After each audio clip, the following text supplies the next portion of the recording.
Well, I just made a little 3 or 4 minute video and it was completely silent and I had to delete it. I had said all good things too. So, anyway, I got cut off the last time, and basically, what I'm trying to say is that it took me about 2 hours to calm down from my latest little thing with my anxiety. And I just wanted to say it does take a lot of strength in order to get there, and sometimes we tend to forget that we do have coping skills. Like, I know most of us that have had anxiety for a while, we have coping skills. We have things that we're told we can do, whatever. And we forget sometimes in the midst of it, especially when it gets really bad.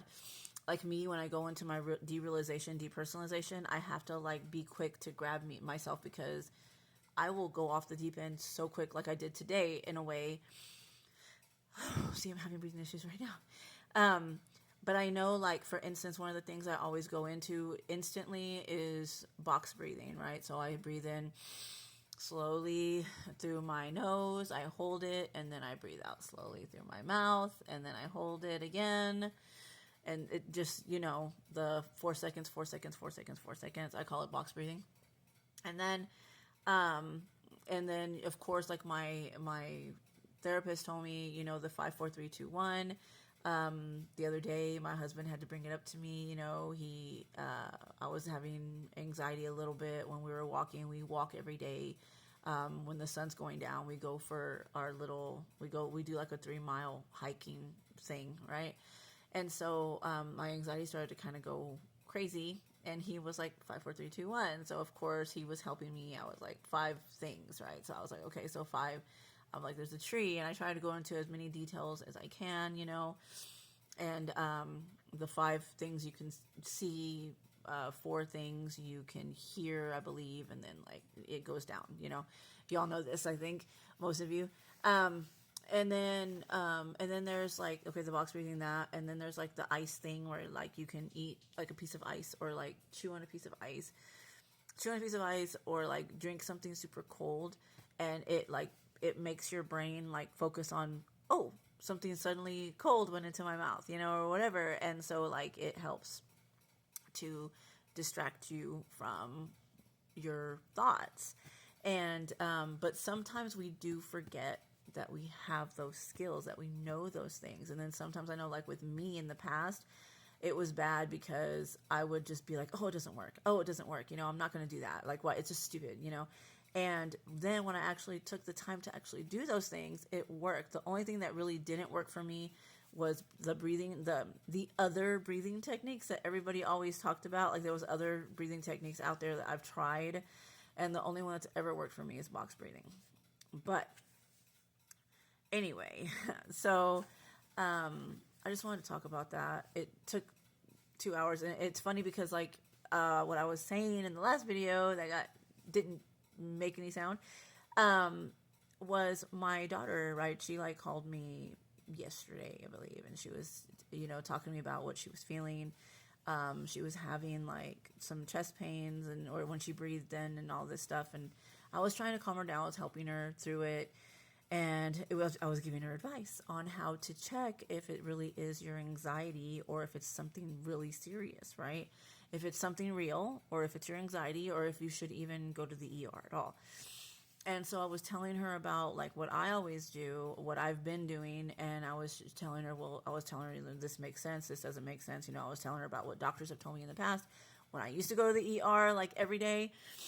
And so I was telling her all these things, and then I started thinking about it. Even today, I was like, well, I need to take my own advice, right? I'm the one who told her about this stuff, and I'm the one who used to do it, so why am I doing it now? I know I didn't have such bad anxiety for a while, and then when the accident happened, it came back full force. And so maybe I'm having to redo everything again, but like, just those things, like when you test yourself, like you get up, stretch, breathe, like with her, it all depends on what you're feeling, right? So like with her, it would have been, it's her chest. Like every time she would breathe in, she would have a pain in her chest. But for like the past 2 weeks, she's also been worried about, she believes that she's wheezing. I told her, even back then, I was telling her 2 weeks ago, I was telling her to do breathing tests on herself, like to hold her breath for a certain amount of time. I was telling her to do the box breathing. I was telling her to do all these things. I was telling her how to check and see if the wheezing was legit or if it's just something that's in her head, you know? And even with the pains, like with the chest pain thing, I was telling her, okay, well, get up, do some stretches, walk around, do box breathing, take some really deep breaths in through your nose and see how it works, see how, if it's still there or if it's going away or if it's there for a little bit and then it comes back, you know, what's going on. So, and if it goes away or if it goes away or you stretching a different way makes it go away, then it's definitely not, it's anxiety, you know, it's your brain being crazy. And then, so I was telling her all these things. And so I need to do the same thing. So I am doing the same thing, but, I realized I do have the derealization, depersonalization pretty bad.